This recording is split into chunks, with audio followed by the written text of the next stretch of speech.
আবার এই পাহাড়ের দিকে তাকিয়ে কি দেখছিস দিয়া? যেন পাহাড়টা তোকে টানছে। পাহাড়টা টানে না সারা, পাহাড়ের চূড়ার গল্পটা টানে। দাদি বলতেন ওখানে নাকি এমন একটা ফুল ফুটে যার আলোয় পুরো উপত্যকা আলোকিত হয়ে যায়। যে আলো কেউ কোনোদিন দেখেনি তার কথা ভেবে কি লাভ? আমি তো শুধু অন্ধকার গল্পগুলোই শুনি। যারা ওই ফুলের লোভে গেছে তারা আর ফিরেনি। ওটা ফুল নয়, মরণ ফাঁদ। সবাই লোভের কথা বলে, কিন্তু দাদি বলতেন ওটা আসলে লোভীদের পরীক্ষা। যার মন পরিষ্কার পাহাড় তাকে পথ করে দেয়, ফুল তাকে আশীর্বাদ করে।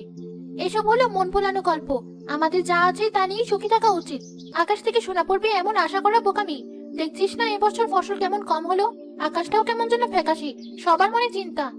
এই কারণেই তো আরো বেশি করে মনে হয় যদি ফুলের আশীর্বাদ আনা যেত তাহলে হয়তো আমাদের গ্রামের এই কষ্ট থাকতো না। তুই বড্ড স্বপ্ন দেখিস, চল বাড়ি ফিরি। মা চিন্তা করবে, স্বপ্ন দেখে পেট ভরে না দিয়া।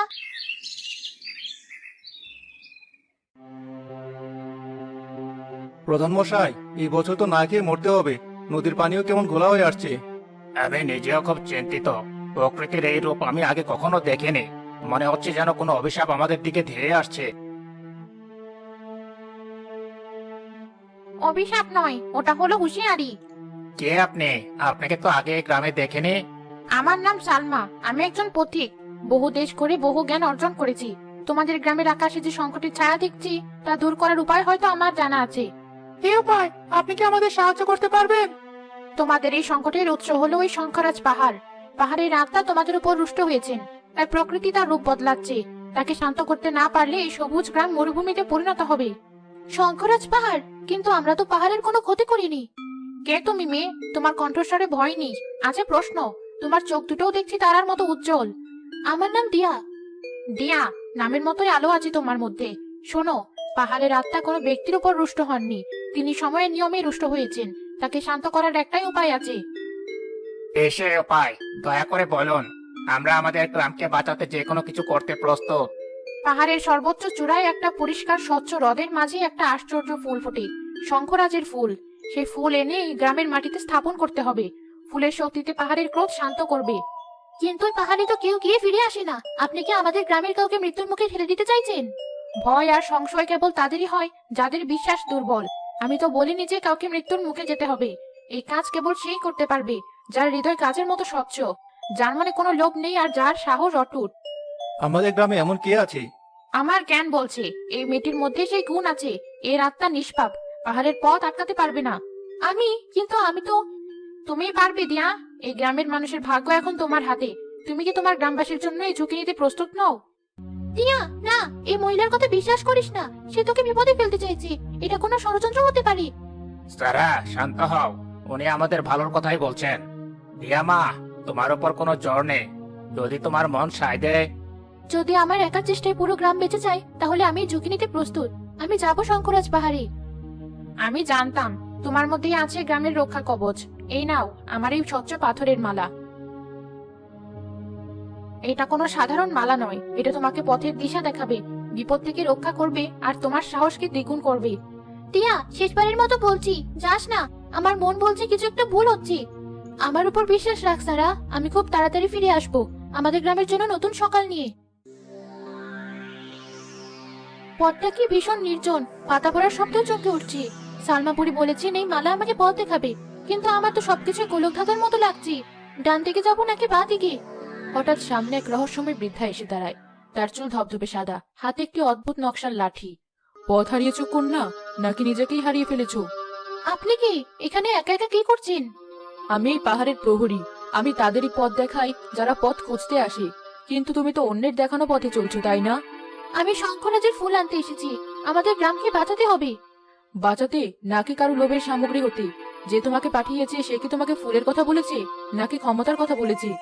আমি আপনার কথা বুঝতে পারছি না। তিনি গ্রামের মঙ্গলের জন্যই আমাকে পাঠিয়েছেন। মঙ্গল কার? যে ফুল সবার জন্য, তা যদি একজন অধীন করতে চায় তবে তা মঙ্গলের বদলে অমঙ্গল ডেকে আনে। শঙ্করাজের ফুল কোনো জড় বস্তু নয়, ওটা হলো আত্মার পরীক্ষা। যার মনে যতটুকু লোভ, ফুল তার সামনে ততটাই ভয়ঙ্কর রূপ ধরে। আর যার মন নির্মল তার কাছে ফুল আশীর্বাদ হয়ে ধরা দেয়, যেমন তোমার গলার মালা। কিন্তু এই মালা তো আমাকে রক্ষা করবে। যা তোমাকে বেঁধে রাখে তা রক্ষা করে কিভাবে? ওটা রক্ষা কবচ নাকি শিকল? চোখ দিয়ে যা দেখছো তা বিশ্বাস করো না, অন্তর দিয়ে অনুভব করো। তোমার প্রথম পরীক্ষা সামনে, ওই কুয়াশার নদী। নদী পার হওয়ার কোনো নৌকা বা সেতু নেই, একটাই পথ আছে, ধৈর্য। যখন দেখবে 3টি তারা ঠিক মাথার উপর এক সরল রেখা এসেছে, তখন কয়েক মুহূর্তের জন্য পথ তৈরি হবে। তার আগে এক পা এগোলেই চিরতরে তলিয়ে যাবে। 3টি তারা, কিন্তু এখন তো দিনের বেলা। সময় তার নিয়মেই চলে। যার চোখে সত্য দেখার ক্ষমতা আছে সে দিনের বেলাতেও তারা দেখতে পায়। নিজের উপর বিশ্বাস রাখো, ধার করা বিশ্বাসের উপর নয়। জোহরা ধীরে ধীরে জঙ্গলের গভীরে মিলিয়ে যায়।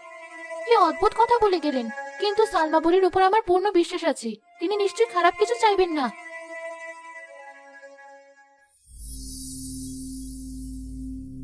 কিছুই তো দেখা যাচ্ছে না, শুধু ধোয়ার মতো কুয়াশা।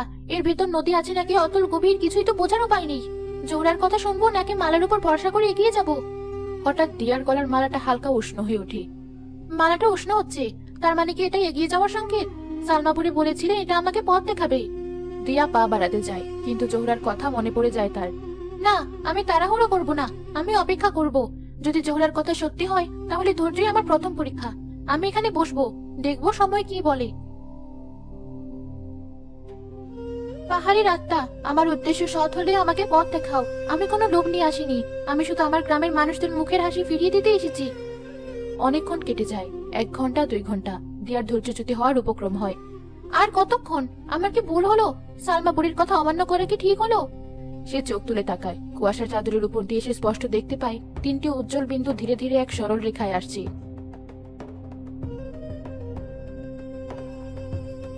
তারা, দিনের বেলাতেও তারা দেখা যাচ্ছে। জোহরা ঠিকই বলেছিলেন। অবিশ্বাস্য, পথ খুলে গেছে। ধৈর্য না ধরলে আমি হয়তো কুয়াশার গভীরে হারিয়ে যেতাম। তাহলে কি জোহরাই ঠিক? সালমা বুড়ির দেওয়াই মালা, এটা কি সত্যি রক্ষা কবচ?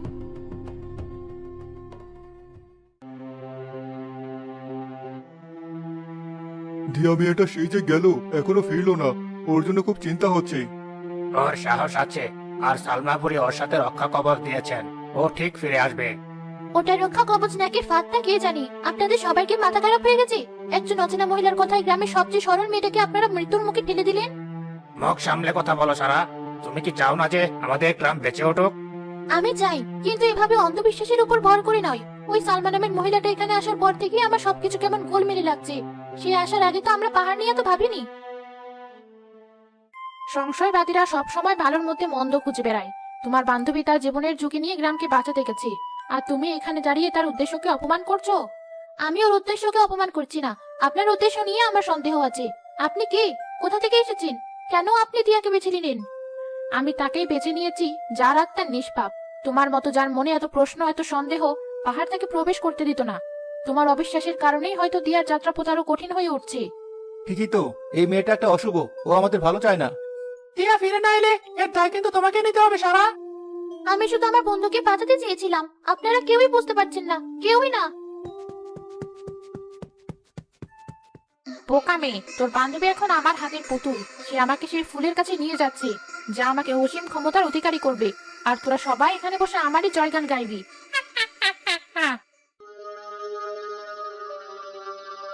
কি সরু পথ, দুপাশে 1000 ফুট গভীর খাত। একটু পা ফসকালেই সব শেষ।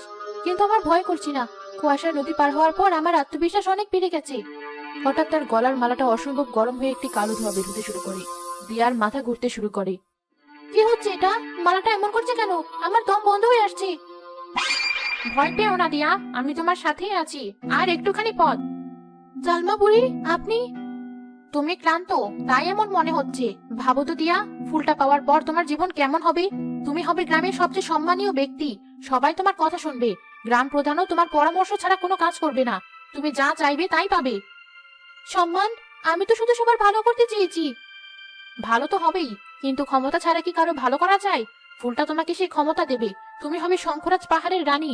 এই পাহাড়, এই উপত্যকা, সবকিছু তোমার অধীনে থাকবে। রানী? না, আমার এসব কিছুই চাই না। আমার লোভ নেই। লোভ নয়, এটা তোমার প্রাপ্য। তুমি ঝুঁকি নিয়েছো, তাই পুরস্কারও তোমারই হওয়া উচিত। গ্রামের ওই বোকা লোকগুলোর জন্য তুমি নিজের জীবন নষ্ট করবে কেন? ওরা তো সারার মতো তোমাকে নিয়েও সন্দেহ করতে পারে। ফুলটা পেলে তুমি ওদের দেখিয়ে দিতে পারবে তুমি কি। সারা? না, ও আমাকে নিয়ে সন্দেহ করে না, ও আমার জন্য চিন্তা করে। আপনি মিথ্যা বলছেন, আপনি আমাকে লোভী বানানোর চেষ্টা করছেন। দিয়া মালাটা গলা থেকে খুলে ফেলার চেষ্টা করে, কিন্তু মালাটা তার গলায় আরো শক্ত করে চেপে বসে। আমি এটা খুলতে পারছি না, এটা আমাকে কষ্ট দিচ্ছি। তুমি আমার জাদুর বাঁধন থেকে পালাতে পারবে না। তুমি এখন আমার ইচ্ছার অধীন। চুপচাপ এগিয়ে চলো, আর ফুলটা আমার জন্য নিয়ে এসো। ঠিক সেই মুহূর্তে গিরিপথের অন্য প্রান্তে জোহরা আবির্ভূত হয়। দেখলে তো কন্যা, শিকুল নিজের রূপ প্রকাশ করেছে। এবার বিশ্বাস হলো ধার করার শক্তি কতটা ভয়ঙ্কর হতে পারে। আপনি আমাকে বাঁচান, এই কণ্ঠ আমাকে শেষ করে দিচ্ছে, আমার মনকে বিষিয়ে দিচ্ছে। তোমাকে বাঁচানোর শক্তি তোমার ভেতরেই আছে দিয়া, বাইরের কোনো শক্তি তোমাকে সাহায্য করতে পারবে না। নিজের মনকে প্রশ্ন করো, কেন তুমি এখানে এসেছো? তোমার আসল উদ্দেশ্য কি ছিল? আমি আমার গ্রামের জন্য এসেছি, আমি তাদের মুখে হাসি দেখতে চাই। আমি ক্ষমতার কাঙাল নই। তাহলে সেই সত্যকে আঁকড়ে ধরো, তোমার ভেতরে সততার আলো দিয়ে এই মিথ্যার অন্ধকারকে দূর করে দাও। মনে রেখো, সবচেয়ে শক্তিশালী জাদু হলো নির্মল ইচ্ছা। তোমার ইচ্ছা যদি পবিত্র হয়, কোনো জাদুর শিকল তোমাকে বেঁধে রাখতে পারবে না। আমার ইচ্ছা পবিত্র, আমার মন নির্মল। আমি কোনো লোভের বশবর্তী হব না। আমি তোমার জাদু মানি না। আমার সত্য আমার সবচেয়ে বড় শক্তি। আমি মুক্ত। জোহরা ঠিকই বলেছিলেন, আসল শক্তি বাইরে নয়, ভেতরে। এই তাহলে শঙ্খরাজের ফুল। কি অপূর্ব, আর কি শান্তি এই জায়গায়। অনেক ধন্যবাদ বোকামি, আমাকে ঠিক জায়গায় পৌঁছে দেওয়ার জন্য। তোর মতো নিষ্পাপ বাহন না পেলে আমি কোনোদিন এই চড়ে পৌঁছাতে পারতাম না। তুমি তাহলে তুমি সেই দুষ্ট জাদুকরি, তুমি আমাদের সবাইকে প্রতারণা করেছো। প্রতারণা নয়, বুদ্ধির প্রয়োগ। তোদের মতো আবেগপ্রবণ মানুষদের বোকা বানানো সবচেয়ে সহজ কাজ। এখন ভালো মেয়ের মতো ফুলটা তুলে আমার হাতে দে। আমি তোমার কোনো কথা শুনবো না। এই ফুল তোমার মতো লোভী আর মিথ্যুকের ছোঁয়া পাওয়ার যোগ্য নয়। তোর এত সাহস, তুই একটা সাধারণ কিশোরী হয়ে আমাকে আটকানোর স্বপ্ন দেখছিস? আমি এক ফুয়ে তোকে উড়িয়ে দিতে পারি। সালমা দিয়ার দিকে একটি কালো জাদুর রশ্মি নিক্ষেপ করে, কিন্তু ফুলের নীল আভা থেকে একটি অদৃশ্য সুরক্ষা বলয় তৈরি হয়ে যায়, যে সালমার জাদুকে প্রতিহত করে। অসম্ভব, এটা কি করে হলো? ফুলের শক্তি তোকে রক্ষা করছে কেন? কারণ দিয়ার মনে কোনো লোভ নেই সালমা। শঙ্খরাজের ফুল কেবল তাকেই রক্ষা করে যে তার পবিত্রতাকে সম্মান করে। তুমি এই ফুলের শক্তি চেয়েছো, কিন্তু এর শর্ত কোনোদিন বোঝার চেষ্টা করোনি। তুই পাহাড়ের বুড়ি পাহারাদার, তুই তাহলে ওকে এতক্ষণ সাহায্য করছিলি। আজ তোদের দুজনকে আমি শেষ করব। আমার অমরত্ব আর অসীম ক্ষমতার জন্যই ফুল আমার চাই। দিয়া, এবার তোমার জীবনের সবচেয়ে বড় পরীক্ষা। তোমার সামনে দুটি পথ। এক, তুমি ফুলটা তুলে নিতে পারো, তাহলে এই সমস্ত জাদুকরী শক্তি তোমার একার হয়ে যাবে। তুমি যা চাইবে তাই করতে পারবে। দুই, তুমি ফুলটাকে তার জায়গায় থাকতে দিতে পারো, তাহলে এই শক্তি কোনো ব্যক্তিতে সীমাবদ্ধ না থেকে বাতাসে মিশে গিয়ে পুরো উপত্যকার মঙ্গল করবে। সিদ্ধান্ত তোমার। ফুলটা তুলে নে দিয়া, তুলে নে। আমরা দুজনেই শক্তি ভাগ করে নেব। আমরা পুরো পৃথিবী শাসন করব। ভাব, তোর গ্রামের লোকগুলো, ওই সারা, সবাই তো পায়ের নিচে থাকবি। আমার একার শক্তি দিয়ে কি হবে যদি আমার আপনজনেরাই কষ্টে থাকে? যে সমৃদ্ধি ভাগ করে নেওয়া যায় না, তা আসলে অভিশাপ। আমি এই ফুল তুলবো না। এর পবিত্রতা সবার জন্য। এর শক্তি আমার পুরো গ্রামের প্রাপ্য। না, তুই এটা করতে পারিস না। আমি আমার এত বছরের সাধনা এভাবে নষ্ট হতে দেব না।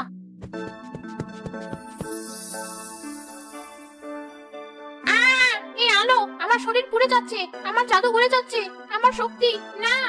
ফুলের শক্তিতে সালমার শরীর ধীরে ধীরে কালো পাথরে পরিণত হতে শুরু করে। তার লোভী মুখটা যন্ত্রণায় বিকৃত হয়ে যায়। দেখলে তো দিয়া, লোভ নিজেই নিজের কবর খুঁড়ে। তুমি আজ প্রমাণ করলে নিঃস্বার্থ ভালোবাসার চেয়ে বড় কোনো জাদু পৃথিবীতে নেই। তাহলে আমি কি এখন খালি হাতে গ্রামে ফিরে যাব?